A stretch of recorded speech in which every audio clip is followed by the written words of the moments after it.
Shalom. Been a hot minute, but we're going to get back into it. It's 2 Samuel chapter 1.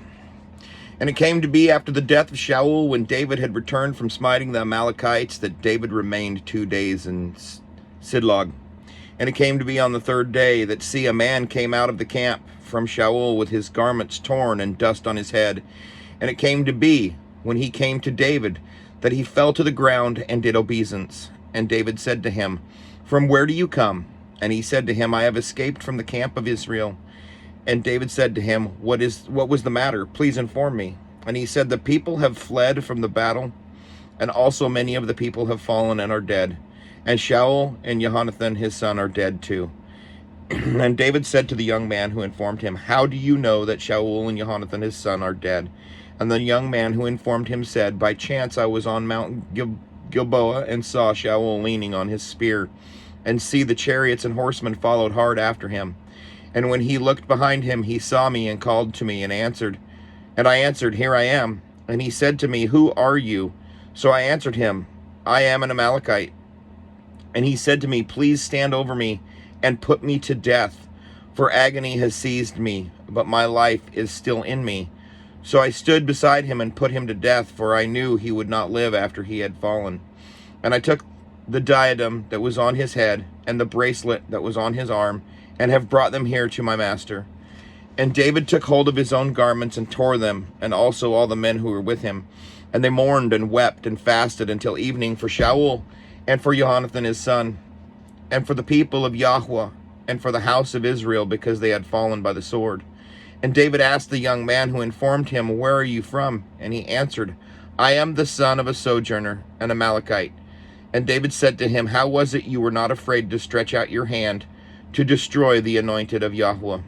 And David called one of the young men and said, "Draw near and fall on him." And he smote him so that he died.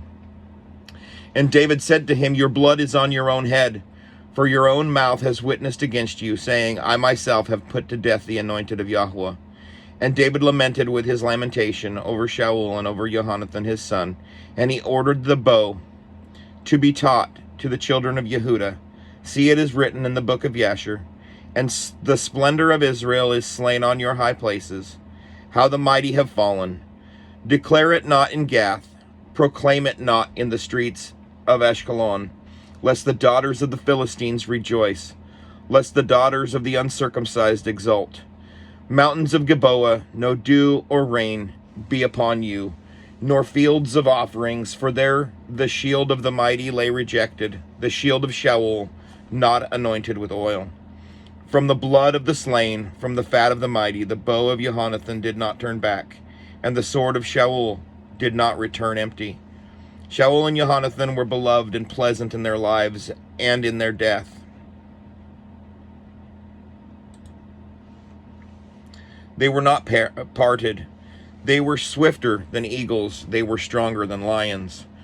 Daughters of Israel, weep over Shaul, who wrapped you in scarlet with finery, who decked your robes with ornaments of gold. How the mighty have fallen in the midst of the battle.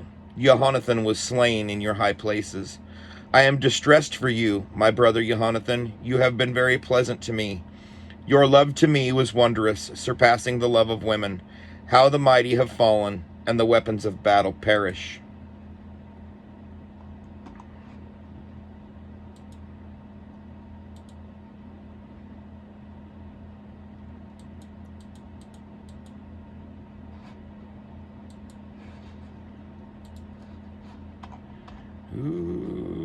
Chapter 2. And it came to be afterwards that David inquired of Yahweh, saying, "Do I go up to any of the cities of Yehudah?" And Yahweh said to him, "Go up." And David said, "Where should I go up?" And he said, "To Hebron." And David went up there, as well as his 2 wives, Ahinoam the Israelitess, and Abigail, the widow of Nabal the Carmelite. And David brought up the men who were with him, each man with his household, and they dwelt in the cities of Hebron. And the men of Yehudah came and anointed David sovereign over the house of Yehudah there. They also reported to David, saying, "The men of Yabesh Gilead are they who buried Shaul?" David then sent messengers to the men of Yabesh Gilead and said to them, You are blessed of Yahweh, for you have shown this kindness to your master, to Shaul, that you buried him. And now Yahweh show kindness and truth to you, that I am also going to do you good, because you have done this deed. And now let your hands be strengthened and be brave, for your master Shaul is dead. And also the house of Yehudah has anointed me sovereign over them. But Abner, son of Ner, commanded the army of Shaul, took Ishbosheth, the son of Shaul, and brought him over to Mahanaim. And they set him up to reign over Gilad, and over the Asherites, and over Yisrael, and over Ephraim, and over Benjamin, and over all Israel. Ishbosheth, son of Shaul, was 40 years old when he began to reign over Israel, and he reigned 2 years. Only the house of Yehudah followed David. And the time that David was sovereign in Hebron over the house of Yehudah was 7 years and 6 months. And Abner, son of Ner, and the servants of Ishbosheth, son of Shaul, went out from Mahanaim to Gibeon. And Joab, son of Zeruiah, the servant of David, went out and met them by the pool of Gibeon, and they sat down, one on one side of the pool, and the other on the other side of the pool. And Abner said to Joab, let the young men now rise and compete before us. Excuse me. And Joab said, let them rise. And they rose and went over by number, 12 from Benjamin, follows of Ishbosheth, son of Shaul, and 12 from the servants of David. And each one grasped his opponent by the head, and thrust his sword in his opponent's side, and they fell down together. So that place was called the field of sharp swords, which is in Gibeon. And the battle was fierce that day, and Abner and the men of Israel were smitten before the servants of David. And there were 3 sons of Seruiah there, Joab, and Abishai, and Ashael. And Ashael was light on his feet, as one of the gazelles in the field. And Ashael pursued Abner, and in going he did not turn aside to the right or to the left from following Abner. And Abner looked behind him and said, are you Ashael? And he answered, I am. And Abner said to him, turn aside to your right hand or to your left, and lay hold on one of the young men, and take his armor for yourself. But Ashael would not turn aside from following him. And Abner again said to Ashael, turn aside from following me. Why should I smite you to the ground? How then could I face your brother Joab? But he refused to turn aside, and Abner smote him with the blunt end of the spear in the stomach, so that the spear came out of his back. And he fell down there and died on the spot. And it came to be that as many as came to the place where Ashael fell down and died stood still. And Joab and Abishai pursued Abner, and the sun was going down, and they came to the hill of Ammah, which overlooks Giah by the way to the wilderness of Gibeon. And the children of Benjamin gathered together behind Abner, and became a single company, and took their stand on top of a hill. And Abner called to Joab and said, should the sword devour forever? Do you not know that it is bitter in the latter end? And when are you going to say to the people to turn back from pursuing their brothers? And Joab said, as Elohim lives, if you had not spoken, then all the people would have given up pursuing their brothers only the next morning. Joab then blew a ram's horn, and all the people halted and pursued Israel no further, nor did they fight any more. And Abner and his men went on all that night through the desert plain, and passed over the Jordan, and went through all Bithron, and they came to Mahanaim. And Joab turned back from pursuing Abner, and when he had gathered all the people together, there were missing of David's servants 19 men, and Ashael. But the servants of David had smitten of Benjamin and Abner's men 360 men who died. And they brought Ashael and buried him in his father's tomb, which was in Bethlehem. And Joab and his men went all night, and they came to Hebron at daybreak. Chapter 3. And the fighting between the house of Shaul and the house of David was long drawn out. But David grew stronger and stronger, and the house of Shaul grew weaker and weaker. And sons were born to David in Hebron, and his firstborn was Amnon by Abinoam the Israelites, and the second Kilab by Abigail, the widow of Nabal the Carmelite, and the third Absalom, son of Micaiah, the daughter of Talmai, sovereign of Geshur, and the fourth Adoniah, son of Haggith, and the fifth Shephatiah, son of Abital, the sixth Uriam by David's wife Eglah. These were born to David at Hebron. And it came to be, while there was fighting between the house of Shaul and the house of David, that Abner was strengthening himself in the house of Shaul. And Shaul had a concubine whose name was Rizpah, daughter of Aiah. And Ishbosheth said to Abner, "Why have you gone into my father's concubine?" And Abner was very displeased at the words of Ishbosheth, and said, "Am I a dog's head that belongs to Yehudah, that I show kindness to the house of Shaul your father, to his brothers and to his friends today, and have not let you fall into the hand of David, that you charge me today with a sin concerning this woman?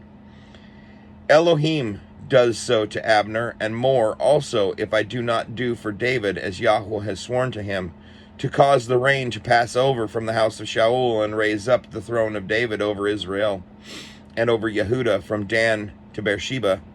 And he was unable to answer Abner another word, because he feared him. And Abner sent messengers on his behalf to David, saying, "Whose is the land?" Saying also, "Make your covenant with me, and see my hand is with you. Bring all Israel to you. Is with you to bring all Israel to you." And David said, "Good, I make a covenant with you. Only one matter I am asking of you. You do not see my face unless you first bring Michal, daughter of Shaul, when you come to see my face." David then sent messengers to Ishbosheth, son of Shaul, saying, "Give me my wife Michal, to whom I became engaged for 100 foreskins of the Philistines." And Ishbosheth sent and took her from her husband, from Patiel, son of Laish. But her husband went with her to Bahurim, going on and weeping behind her. And Abner said to him, "Go, turn back." And he turned back. And Abner had a word with the elders of Israel, saying, "In the time past you were seeking for David to be sovereign over you, and now do it. For Yahweh has spoken of David, saying, By the hand of my servant David I save my people, Israel, from the hand of the Philistines and the hand of their enemies." And Abner also spoke in the hearing of Benjamin. And Abner also went to speak in the hearing of David in Hebron, all that seemed good to Israel, and all the house of Benjamin. And Abner and 20 men with him came to David at Hebron. And David made a feast for Abner and the men who were with him. And Abner said to David, "Let me arise and go, and gather all Israel to my master the sovereign, and let them make a covenant with you, and you shall reign over all that your being desires." And David sent Abner away, and he went in peace. And see, the servants of David and Joab came from a raid, and brought much spoil with them. But Abner was not with David in Hebron, for he had sent him away, and he had gone in peace. And Joab and all the army that was with him came, and they reported to Joab, saying, "Abner, son of Ner, came to the sovereign, and he sent him away, and he has gone in peace." And Joab went to the sovereign and said, "What have you done? See, Abner has come to you. Why is it that you sent him away, and he is already gone? You know that Abner, son of Ner, came to deceive you, to know you're going out and you're coming in, and to know all that you are doing."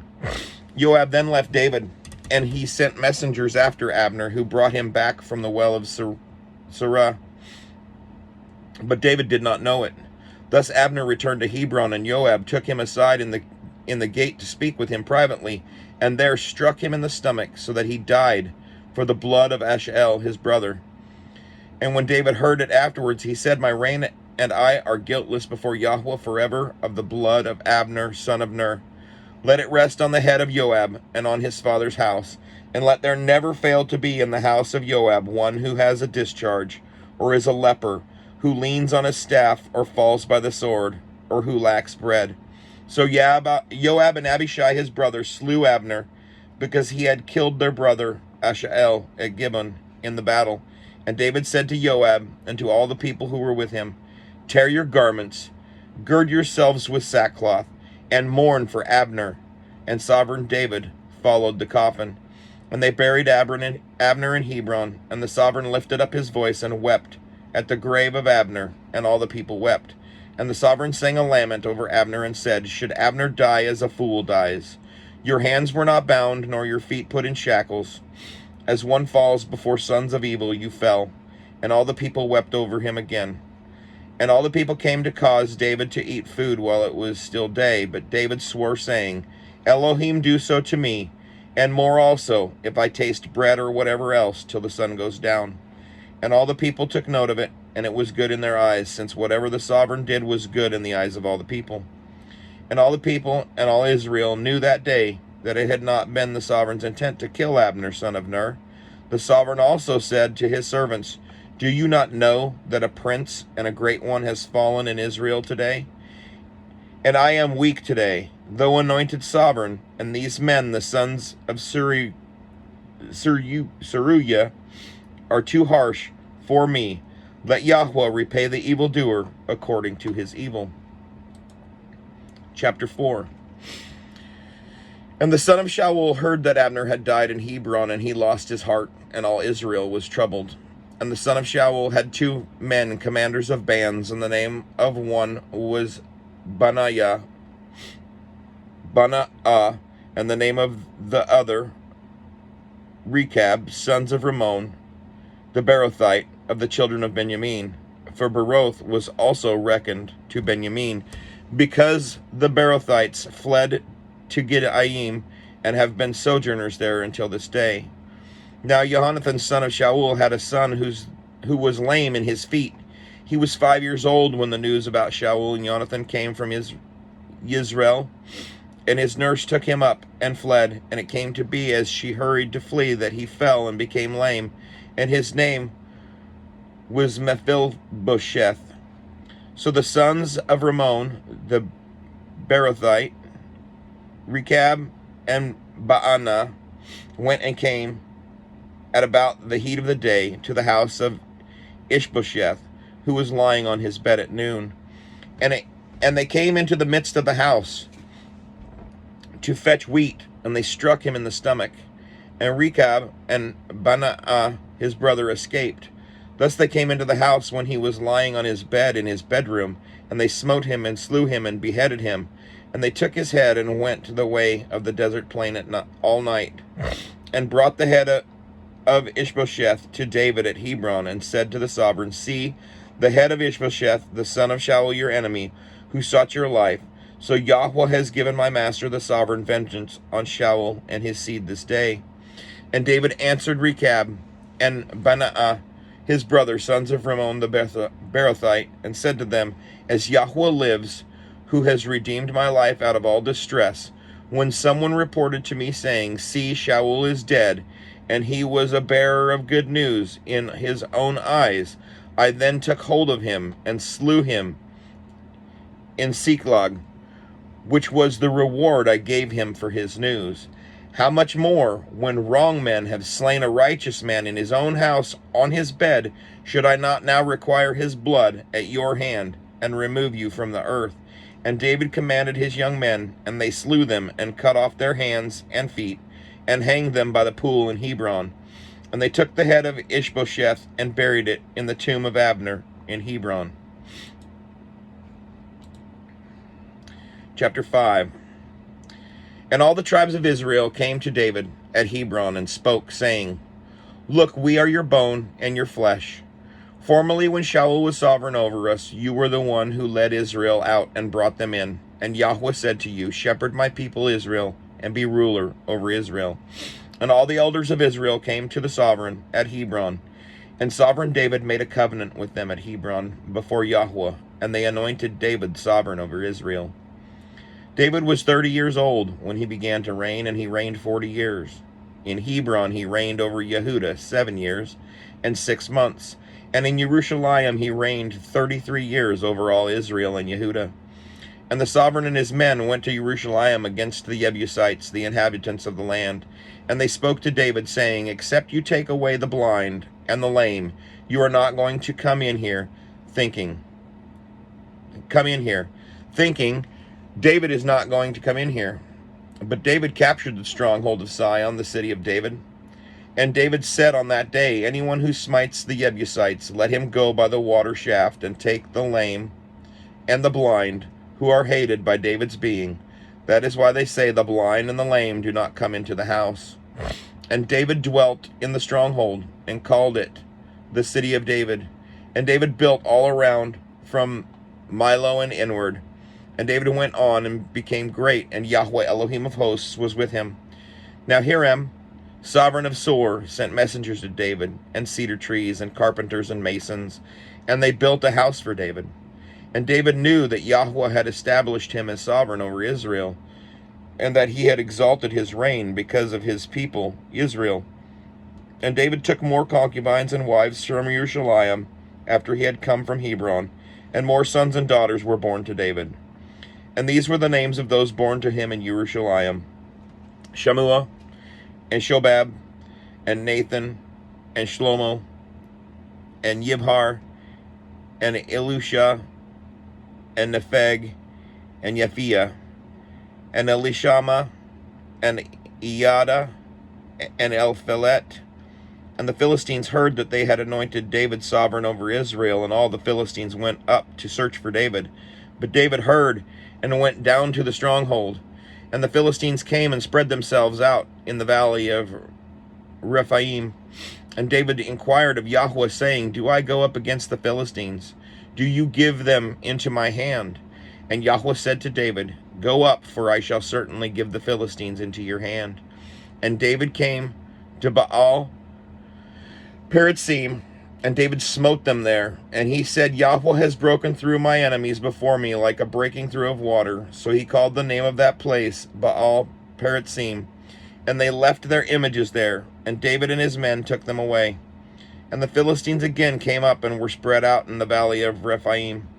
And when David inquired of Yahweh, he said, do not go up. Turn around behind them, and you shall come up on them in front of the mulberry trees. And it shall be, when you hear the sound of stepping in the tops of the mulberry trees, then act promptly, for then Yahweh shall go out before you to smite the camp of the Philistines. And David did so as Yahweh commanded him, and smote the Philistines from Geba as far as Gezer. I hope this finds you well. Enjoy your day. Shalom.